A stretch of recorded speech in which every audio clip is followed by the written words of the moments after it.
karazana sipa mbareveko otrano io no karazana bika mbakifeko batsapanao vea tsikaritrao vea savola ihany alo fofetsebo anananao ny atsarana mahabe favalo tsy mahagaga ny filendalendandreo mpandalo maniry tsy ho lavy ianao ko tsy mametro tsy mamiavinavina delatroandre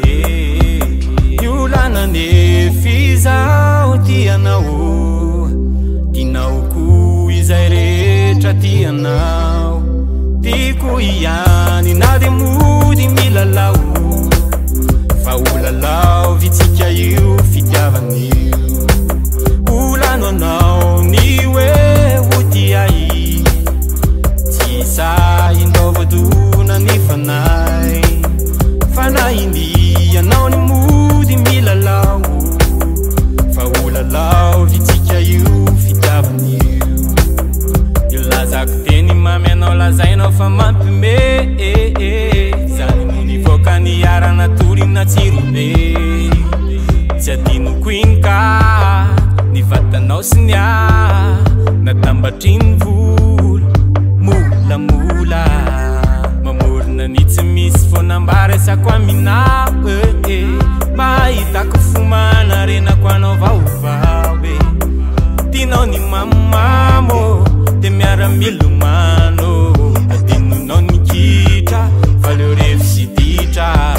iolanane fizao tianao tinaoko izay rehetra tianao tiko ihany na de mody milalao fa olalao vitsika io fitiavan'io olano anao ny hoe otiai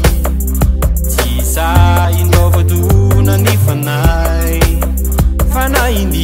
anao ny mody milalao fa olalao vitsika io fitiavan'io mangatabola fa blema fona mandangalanga amresapotona zay ty mahandry miaritra fona mato misy ty misy mandefitra fona efa kalifansy manao efitra tsy azo tsy akako laky fa zao tsy mahazo fona efa kely tetovy ambata tsy afako fezinao amin'ny araky anao tsy mafoiana de manafina sy misy ao be ampo ny olanane fizao tianao tinaoko izay rehetra tianao